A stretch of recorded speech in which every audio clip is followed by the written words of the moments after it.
Hola amigos, el profesor Hernán y vamos a hablar de Kierkegaard.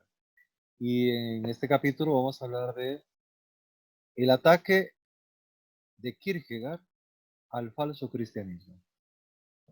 Ustedes saben que Kierkegaard ha visto el modo de vida, el estilo de vida, se llama religioso, cristiano, y que ha hablado del caballero cristiano, ser el caballero cristiano. Pues bien, ¿cómo es que va a atacar al cristianismo? Lo va a atacar porque es falso. Y lo va a atacar porque su filosofía, su pensamiento, descansa en el desarrollo de la subjetividad como manera de vida para encontrar la verdad. Y porque va a plantear temor y temblor, esa es la tesis del libro, porque va a plantear que la verdad individual existe, descansa en la decisión de cada uno por buscar y plantearse a sí mismo su propio modelo de vida, en el que crea coherentemente y en el que viva coherentemente. Por eso, cuando él se decide a ser cristiano, se decide a vivir como cristiano. Pero es que le repugna que verdaderamente los cristianos no amen la verdad. Y por cristianos, entiende a la gente que asiste a los cultos, que cree en Jesús, que cree en el cristianismo. Por cristianismo entiende la oficialía institucionalizada y que organiza la vida religiosa en Dinamarca. En otras palabras, ataca a la jerarquía, ataca a la jerarquía religiosa por tres motivos. Primer motivo, su falsedad a la hora de profesar una fe que no entienden. Dos, se da en la manera de involucrar el mensaje evangélico con la perspectiva y con la visión de autores que no son precisamente intérpretes del evangelio, sino filósofos que plantean, que cuestionan argumentos religiosos. Y en tercer, ataca al cristianismo oficial de la época porque no es un medio adecuado para encontrarse con Jesucristo. Son tres motivos del ataque. ¿Y dónde centra Kierkegaard ese ataque? Lo centra en una obra que se ha titulado de muchas maneras por el problema de la expresión danesa. En castellano se ha traducido como el jarón del cristianismo. En alemán se ha traducido, más o menos el equivalente sería ejercicio del cristianismo. Sigue siendo raro. Uno no entiende si es un ejercicio físico, deportivo. Suena raro. Ejercitación suena más o menos a lo mismo. Un ejercicio, una constancia que hay que forzarle al cristianismo para que actúe bien. Realmente, presión estaría más de acuerdo con ataque frontal al cristianismo. ¿Quién lo va a ir explicando en el libro? ¿Por qué un ataque? Un paradójico ataque, porque siendo cristiano, ferviente, ataca virulentamente, ensañadamente al cristianismo. La expresión ensañada es de él. Ensañadamente al cristianismo. Porque por moral hay que hacerlo. Y por convicción cristiana hay que hacerlo. Por cuestión moral, por empeño moral, porque hay que denunciar lo que está falsamente edificado. No es edificante lo que es falso. Por cuestión cristiana, porque no se está traduciendo y educando y evangelizando con el Cristo verdadero, sino con un Cristo retorcido y construido por intelectuales, no por creyentes, no por mártires, no por los que llama que van viviendo en el camino, en la autopista de la fe. Cristo entonces aparece como la figura del cristianismo. Eso es un poco obvio, ¿no? ¿Por qué a los cristianos se les llama cristianos? Porque siguen los modelos de vida de Jesús. O sea, porque viven de acuerdo a las enseñanzas y al patrón de vida de Jesús. ¿Y qué Kierkegaard está enseñando? Hace rato nos viene enseñando a decidirnos a crear nuestro propio camino de vida, nuestra propia manera de diseñar nuestro estilo de vida. Y que es personal, que es individual. Y que ahí no se tiene que meter nadie, por más angustia externa que cause. Nadie. Ni siquiera uno, por más angustia interior que sienta por las decisiones que toma. Ejemplo, conseguir la vida cristiana. Eso es decisión personal. El que es cristiano tiene que ser por decisión personal. Entonces, es el punto de partida de lo que es un cristiano para Kierkegaard. ¿Y qué sería Cristo? Cristo es el modelo a imitar, pero pues, la expresión suena un poco retórica, ¿no? El modelo a imitar. Y Kierkegaard, ya en las migajas filosóficas, decía, no se trata de imitar. Por lo menos el empeño pedagógico de hacer lo mismo que hizo el maestro, que siendo demasiado literalistas, dejarse matar como Cristo, buscar la crucifixión como Cristo, orar todas las noches, pasar las noches orando como Cristo, multiplicar los panes y los vinos como Cristo. O sea, ese no es el propósito de ese Kierkegaard. El propósito es anclarse en la voluntad del Padre, porque la voluntad del Padre es la verdad. Él es la verdad y si Cristo es el que cumple con la voluntad del Padre, es el ejemplo de cómo cumplir, de que se puede cumplir mejor. Entonces Cristo es un signo, es un elemento de referencia, es un elemento que ilumina por dónde va el camino. Y como es la verdad, por fe, se acepta que la verdad, tenemos que tener la seguridad, por más dudas, por más incertidumbres, por más angustias que tengamos. Hay que tener fe. Y lo opuesto al pecado, no a la gracia, como dice la teología católica, judía, protestante, luterana, ¿no? Entonces, ¿qué es? En el planteamiento de Kierkegaard, lo opuesto al pecado es la fe. Si quieres salir del pecado, vive de acuerdo, vive en coherencia con tu fe. El cristianismo es decir, cómo vivir. Y el modo de vida lo marca Jesús. Él es el signo. En esta obra, ejercitación del cristianismo, ataque frontal contra el es como prefiero traducirlo, aparece Cristo como figura principal. Primero, hay varios elementos en los que se ubica el cristianismo, pero para Kierkegaard lo fundamental es ubicar primero a Cristo. Y entonces hay un retrato de Cristo muy a lo Kierkegaard, muy dentro del ambiente dialéctico cualitativo. O sea, de las comparaciones, de las contraposiciones que producen una tensión. Y en esa tensión un despertar y una necesidad de decidirse a un tipo de vida específico. Entonces al inicio del libro, alrededor del capítulo 11, segundo, perdón, dice, dijo Jesús, venid a mí, pues él supone que los que están atribulados y cargados sienten la carga y la sienten muy pesada, porque él supone que han trabajado de una manera y que están perplejos y ansiosos y anhelantes. Por allá uno espía por todas partes, por si todavía se puede divisar un pequeño socorro.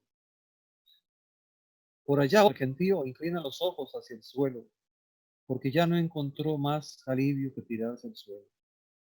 Y por allá otro tercero, mira por aquí, por allá, y por arriba y por abajo, como si pudiera venir algo del cielo. La común característica es todos están buscando. Por eso él dice, venid acá, porque están perdidos. Él no invita a quien dejó de buscar o quien ha dejado de preocuparse. Cristo es modelo de los que siguen preocupados, de los que siguen. O sea, los que ya tienen la teología hecha, los que ya tienen la filosofía hecha, los que ya tienen la vida sistemáticamente escrita,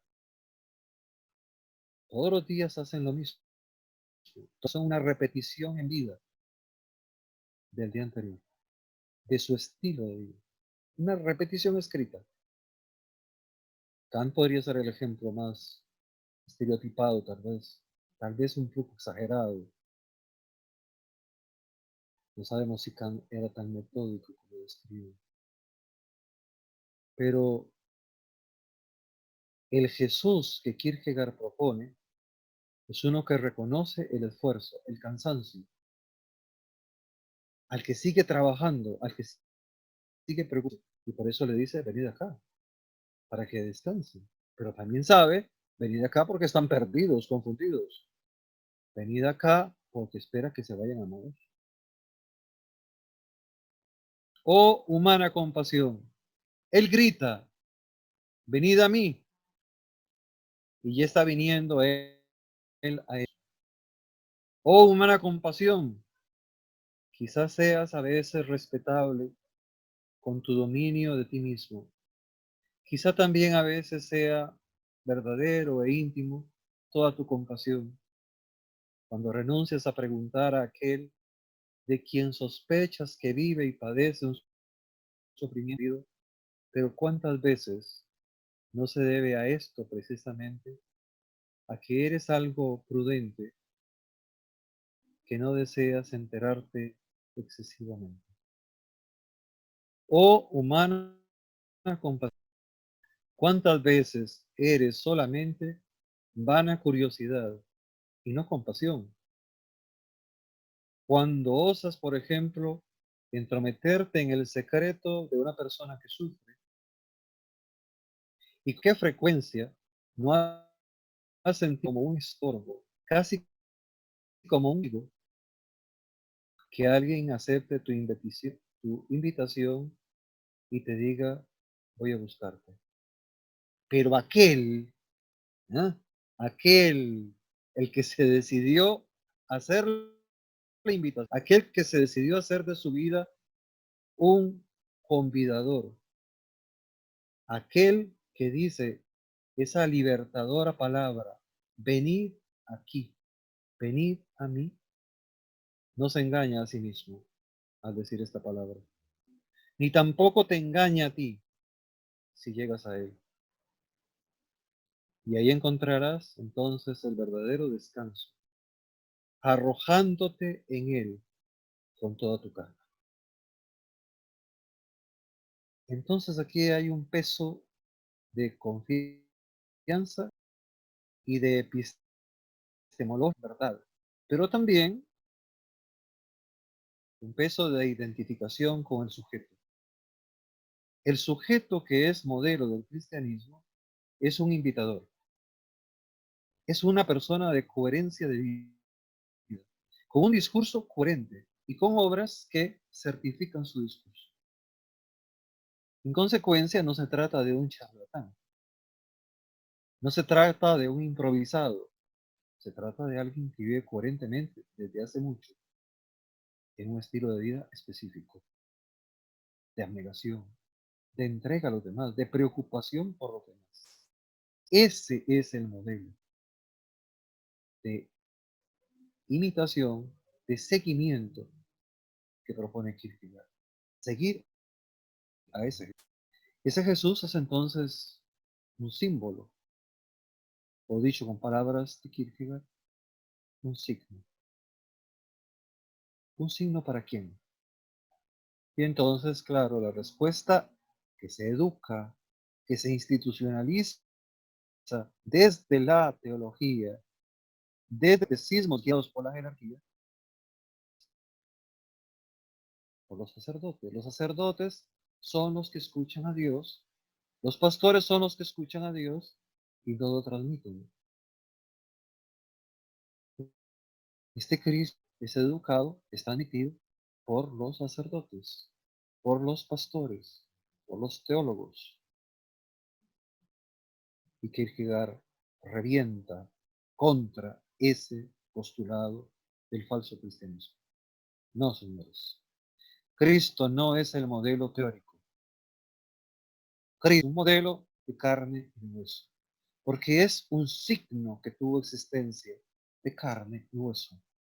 Y con esa existencia marcó un giro en la vida de las personas, no en la historia, no, porque la historia es abstracta, muerta, repetitiva y por sí misma entonces falsa. Es un giro personal. Cristo es un giro personal.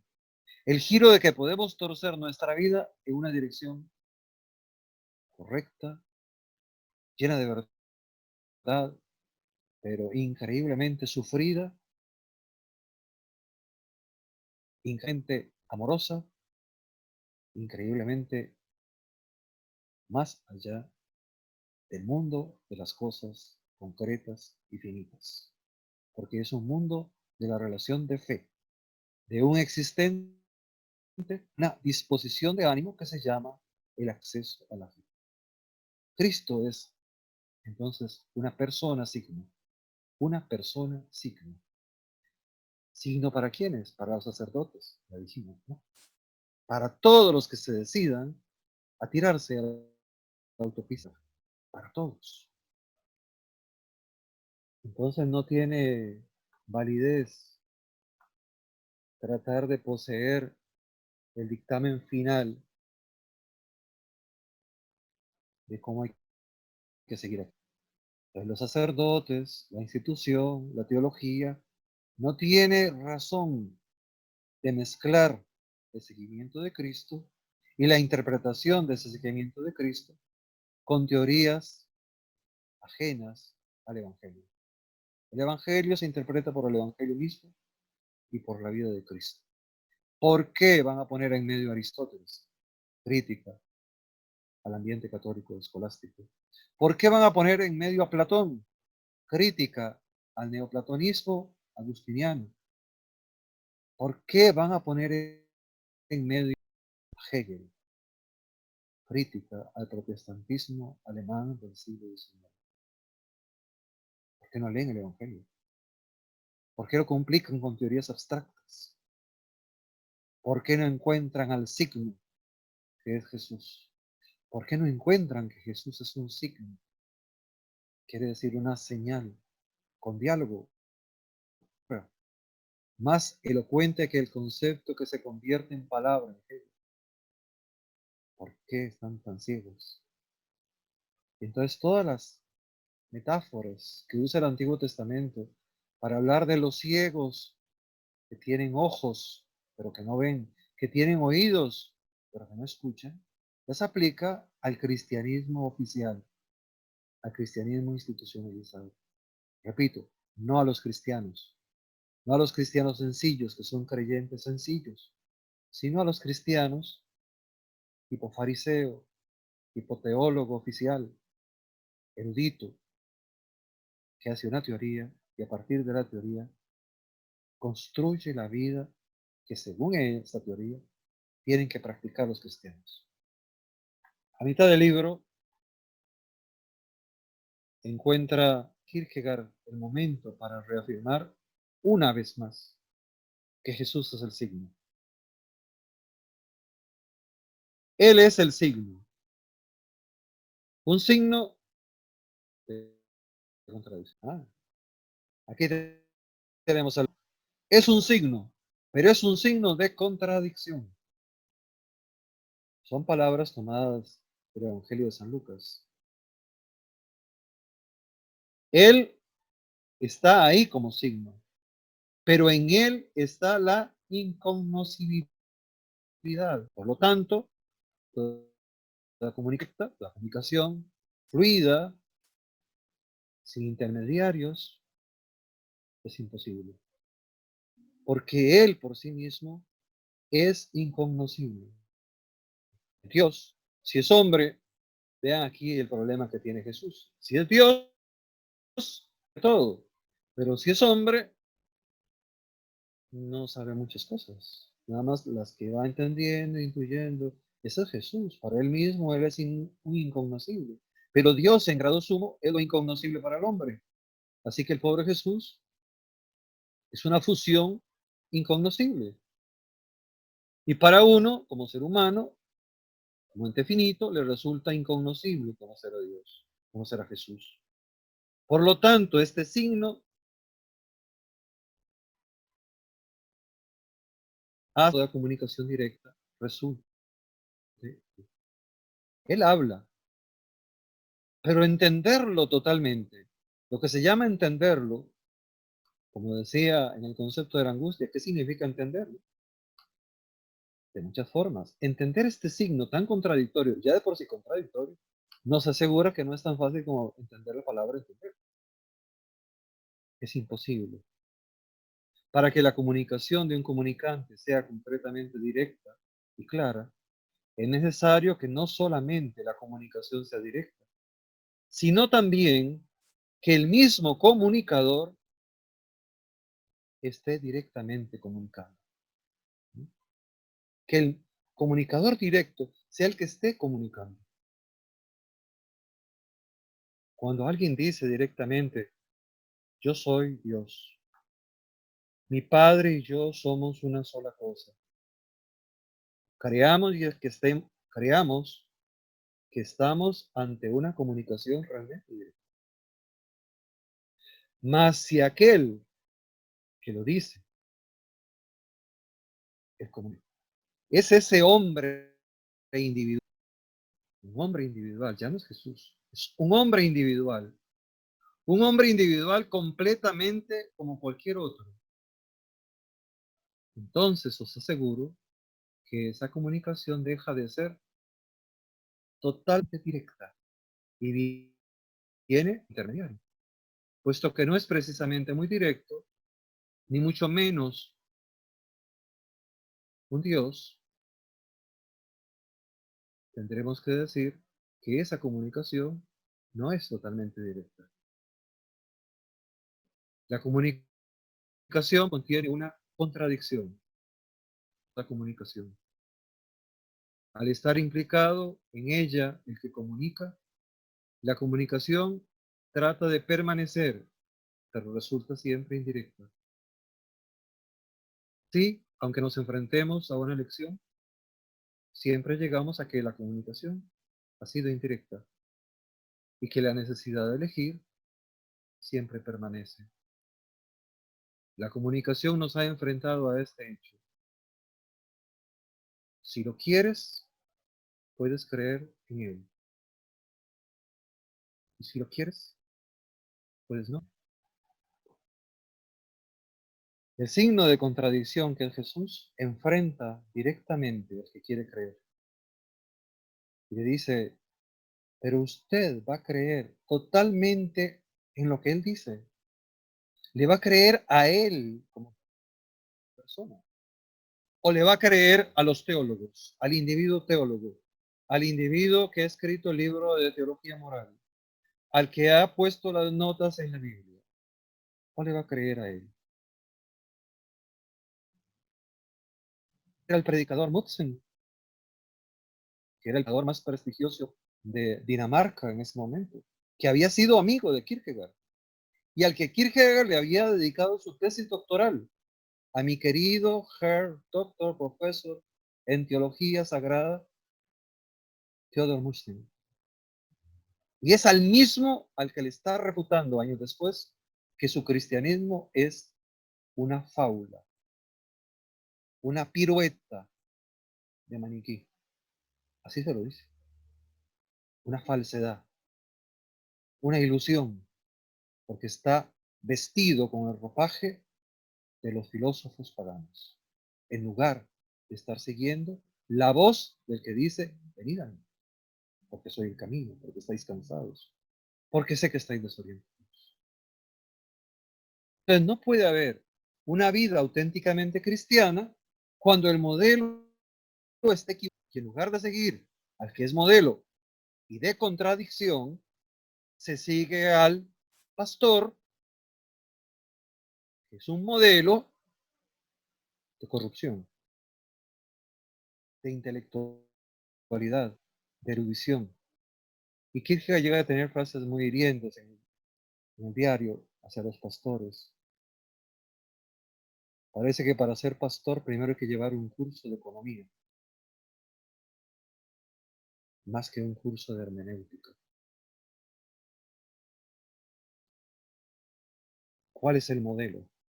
Entonces, si el modelo no es Cristo, acribillen ese cristianismo. A por el cristianismo, a destruirlo. Ejercitación del cristianismo. Ataque contra el cristianismo. ¿Por qué es una falsedad? Porque no se sigue al Cristo. Se sigue el discurso. Y el discurso no es la vida. El discurso puede conducir a la vida, pero el discurso, porque tiene un fundamento intelectual que se cree absolutamente verdadero, nos hace perder de vista que la verdad es Cristo y no el discurso. Y entonces la institución empieza a poner ritos, servicios, horarios para el servicio, para comunicarse con Cristo, un horario, maneras, días, espejos para comunicarse y encontrarse con Cristo. Si Cristo es signo de contradicción. Y el que lo va a creer, el que va a creerle a Cristo, quiere creerle. Y el que no quiere creerle, que no le crea. Venid, si queréis. Venid, seguidme, si queréis. No es por obligación. No es que porque nació en un hogar cristiano, tiene que ser cristiano. Es por decisión. Porque es una opción de vida. La vida, el estilo de vida, es una deliberación de la voluntad. Y es un arrojo del espíritu. Y entonces, ¿qué sería ese predicador individual, ese individuo que habla del signo cristiano, del signo que es Cristo? ¿Qué sería ese predicador? La respuesta está también en el ataque al cristianismo. Es muy fuerte. Ciertamente, Cristo ha dicho de modo rotundo y directo que Él es el Hijo único que ha nacido del Padre. Ha dicho del todo rotundo, directamente, que Él es signo de contradicción porque sea el unigénito del Padre. ¿Qué significa esto? Pues mira, aquí se nos paran los pelos de punta, de nuevo, ¿sí? Él es el signo de contradicción. Y por eso no puede ofrecer entonces una comunicación directa. Pero al estar él implicado en la comunicación, él que lo está diciendo es signo de contradicción, ciertamente. Y convierte a la comunicación de comunicación directa en real comunicación indirecta, ciertamente. Y ciertamente Cristo ha dicho, quien cree en mí, y esta expresión es notablemente inmediata por creencia a Él, no al Padre. Quien cree en mí, pero dándose cuenta de que Él es un signo de contradicción, esta expresión indirecta e inmediata, directa e inmediata en sus labios, significa que creer no es algo totalmente directo. Cree en mí para que después creas en el Padre. Ataca lo que está cerca tuyo, busca lo que está cerca tuyo. Ven a mí, cree en mí, estoy inmediato a ti. Y yo te acercaré al Padre. Sé que soy un comunicador indirecto, pero soy muy directo cuando te digo, acércate a mí y cree en mí, que ya te acercaré al Padre. Significa que Cristo implica una exigencia. Es necesario creerle a Él para creer en la comunicación indirecta, o sea, en la voz del Padre. Y como consecuencia de este creerle a Él, entonces se llega a lo siguiente: la seriedad con que Cristo no puede ofrecer una comunicación directa y que por consiguiente se convierte en expresión directa que se manifiesta a los hombres, conduce al milagro. Solamente este Cristo puede servir para hacer a los hombres en la cuenta de esta. Así que el que acaba de ser suscitado a prestar atención a Cristo se estrella contra la contradicción y una vez más puede o elegir creer o elegir no creer. No hace falta que un predicador diga, cree en el Señor Jesús tú y tu familia y seréis salvos. No hace falta eso.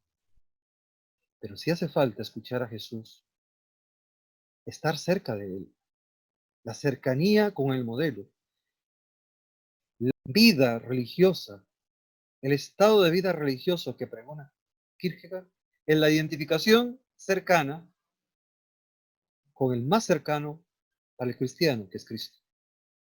Si somos coherentes en esa vida cristiana, el cristiano tiene que estar cerca de Cristo, no cerca del pastor, ni de la iglesia, ni del templo. ¿Cierto? Kierkegaard propone en el diario, por lo menos, dice él, por lo menos las iglesias, los templos de Copenhague deberían ser clausurados por unos 1000 años para que la gente encuentre una relación personal con Cristo. Pero en lugar de escuchar a Cristo, se mete confusión en lo cristiano, de muchas formas y de todas maneras. Se convierte a Cristo en una unidad, en una unidad especulativa de Dios, pero también del hombre. Se le despliega lejos y se le toman nada más sus enseñanzas. Se hace con toda seriedad de Cristo un ídolo. Espíritu es la negación de la directa inmediatez de Cristo. Espíritu, fantasma, es la negación de la directa inmediatez de Cristo. Si Cristo es verdadero Dios, tiene que estar en la incognoscibilidad, naturalmente, oculto en la incognoscibilidad, que es la negación de toda manifestación directa. La cognoscibilidad directa que se dice tener de Cristo, eso es precisamente el ejercicio de la idolatría. ¿Vieron qué fuerte? Precisamente el hablar de que tenemos contacto, hemos tenido contacto con Cristo, y este es el discurso de Cristo. Y apréndete de memoria, no el mensaje de Cristo. Vívelo, porque amas, sino apréndete el catecismo de memoria. Y ven al templo y canta y sábete todos los cantos. Eso es lo que hace intolerable al cristianismo como una posibilidad para un cristiano que se decide a ser auténticamente cristiano, que se decide a morir apasionadamente siguiendo a Cristo. Bien, amigos, después de ese furibundo ataque hacia el cristianismo, Nos despedimos. Espero haberles iluminado un poquito y sepan que Kierkegaard lo que busca es la verdadera identidad del que se decide por un estado de vida. Muy bien, muchísimas gracias y un placer.